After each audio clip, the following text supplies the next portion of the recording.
আসসালামু আলাইকুম। আরবি টু বাংলা ভাষা শিক্ষা ক্লাসে সবাইকে স্বাগতম। আজকে আমরা শিখব আরবি টু বাংলা ভাষা। তো বন্ধুরা, ভিডিওটি না টেনে শেষ পর্যন্ত আমাদের সাথেই থাকুন। তো চলুন বন্ধুরা, ভিডিওটি শুরু করা যাক। প্রবাস জীবনে ভাষা শিক্ষার গুরুত্ব অপরিসীম। একমাত্র প্রবাসে না গেলে আপনি বুঝতেই পারবেন না যে ভাষা শিক্ষার গুরুত্ব কতটা বেশি। তো বন্ধুরা, চলুন শুরু করা যাক। এক নম্বরে আমরা যে বাক্যটি উচ্চারণ করব, এক নম্বরে আমরা যে বাক্যটি শিখব সেটা হচ্ছে আনা মাফি ফুলুস। এটা হচ্ছে আরবি শব্দ এবং আপনাদেরকে আরবি শব্দ উচ্চারণ করতে হবে খুবই ইজিলি। আরবিয়ান শেখদের মতো যদি আপনি আরবি উচ্চারণ করতে পারেন, সেক্ষেত্রে আপনার প্রবাস জীবনে কোনো বাধাই থাকবে না। তো আমরা এক নম্বরে যে বাক্যটি বলবো সেটা হচ্ছে আনা মাফি ফুলুস। বন্ধুরা, একটু মনোযোগ সহকারে শোনেন। আনা মাফি ফুলুস, এটা হচ্ছে আরবি ব্যাখ্যা বা ব্যাকরণ সহ, এবং এর বাংলাটা হচ্ছে আমার কাছে টাকা নেই। আনা মাফি ফুলুস অর্থ আমার কাছে টাকা নেই। এরপরে যে আমরা বাক্যটি উচ্চারণ করব সেটা হচ্ছে আনা মাফি কয়েস। বন্ধুরা, একটু মনোযোগ সহকারে দেখেন ভাষাগুলো কিভাবে উচ্চারণ করবেন। আনা মাফি কয়েস, আনা মাফি কয়েস অর্থ আমি ভালো নেই। এই যে ভাষাগুলো আরবি ভাষা, এই ভাষাগুলো যে কতটা গুরুত্বপূর্ণ সেটা আপনি প্রবাসে না গেলে বুঝতে পারবেন না। এখানে আনা মাফি কয়েস অর্থ আমি ভালো নেই। এবং আপনাকে যদি কেউ জিজ্ঞাসা করে যে আপনি কেমন আছেন, সেক্ষেত্রে আপনি যদি ভালো থেকে থাকেন সেক্ষেত্রে আপনার বলতে হবে আনা কয়েস অর্থ আমি ভালো আছি। আর যদি ভালো না থাকেন সেক্ষেত্রে বলতে হবে আনা মাফি কয়েস অর্থ আপনি ভালো নেই। এরপরে যে আমরা বাক্যটি উচ্চারণ করব সেটা হচ্ছে ইনতা নফর কয়েস অর্থ আপনি লোকটা ভালো। এখানে ইনতা শব্দের অর্থ আপনি, নফর শব্দের অর্থ লোক, কয়েস শব্দের অর্থ ভালো। এরপরে যে আমরা বাক্যটি শিখব বন্ধুরা সেটা হচ্ছে আনা জাওয়াল হোয়েন অর্থ আমার মোবাইল কোথায়। আপনার মোবাইল যদি হারিয়ে যায় কখনো, বা আপনার ফোন যদি দেখেন যা আপনি পাচ্ছেন না, তখন আপনার রুমমেটকে আপনার বলতে হবে আনা হোয়েন জাওয়াল। এই দেখেন আমি কিভাবে বলি, কারণ আমি তো সৌদি আরবে ইন্টারন্যাশনাল ভাষা শিক্ষা দিই এবং আমি অনেকবার পুরস্কারও পেয়েছি ভাষা শিক্ষার জন্য।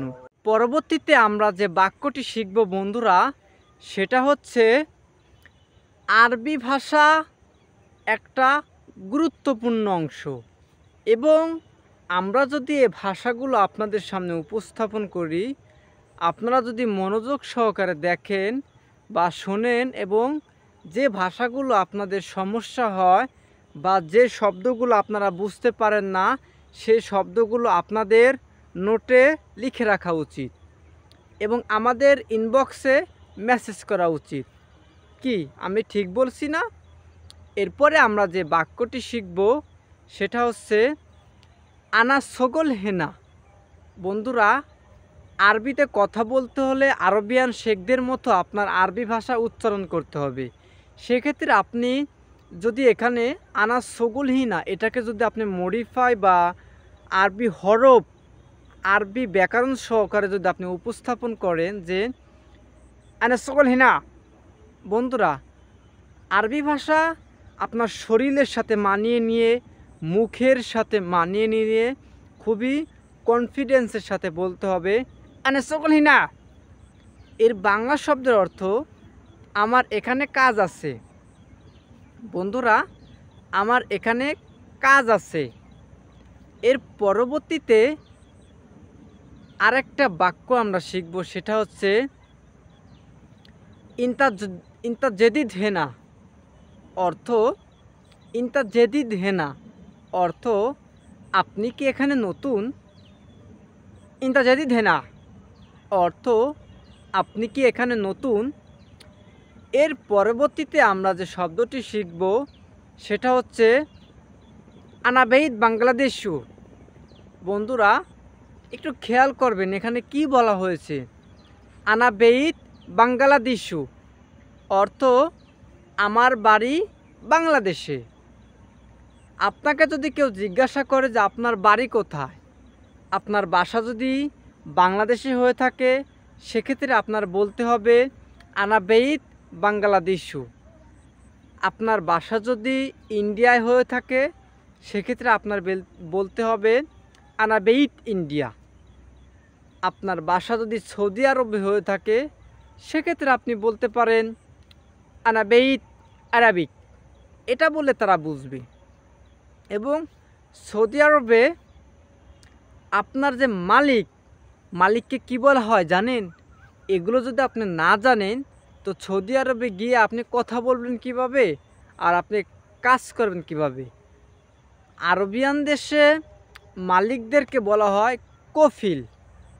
বন্ধুরা মালিকদেরকে বলতে হয় কফিল। কফিল অর্থ মালিক। এই ছোটোখাটো যে বিষয়গুলো আছে, আবার আরেকটা জিনিস আছে মুদির। মুদির অর্থ বস। মুদির শব্দের বাংলা শব্দের অর্থ হচ্ছে কে? বস। মানে আপনি যে সেক্টরে কাজ করবেন তার একটা কন্ট্রাক্টর আছে, আপনার একটা বস থাকবে। সেই বসকে আরবি ভাষাতে মুদির বলা হয়। এবং আরবি দেশে আপনি যখন চলাফেরা করবেন তখন আরবি ভাষা যদি আপনি মানুষকে বলতেই না পারেন, আপনার মনের আকাঙ্ক্ষা, আপনার মনের আশা ভরসা এগুলো যদি আপনি মানুষকে বলতেই না পারেন সেক্ষেত্রে কিন্তু আরবিয়ান দেশে বা আপনি যে কোনো দেশেই যান না কেন আপনার কোনো ফায়দা হবে না। কারণ ভাষা জানলে, একমাত্র ভাষা জানলে সারা পৃথিবীতে আপনি একটা চক্কর মারতে পারবে, শুধু ভাষা জানলে। তো ভাষাগুলো খুবই গুরুত্বপূর্ণ এবং আমরা বিশেষ করে আরবিয়ান ভাষাগুলো শিক্ষা দেই। আরবি ভাষাগুলো খুবই গুরুত্বপূর্ণ, কারণ বর্তমানে আমাদের বাংলাদেশ থেকে প্রায় 5 ভাগের 4 ভাগ বাংলাদেশ থেকে আরবিয়ান কান্ট্রিতে গিয়ে তারা প্রবাসী হিসেবে কাজ করে।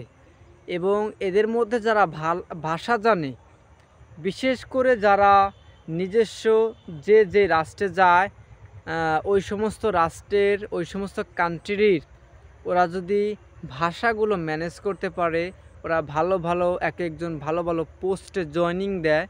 এবং আপনারাও যদি আরবি ভাষা শেখেন, আমাদের চ্যানেলে নতুন ভিডিও ছাড়া আছে, ওগুলো যদি আপনারা দেখেন তো ইনশাল্লাহ আপনিও ভালো কিছু করতে পারবেন।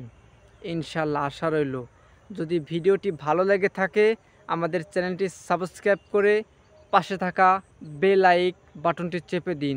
ধন্যবাদ।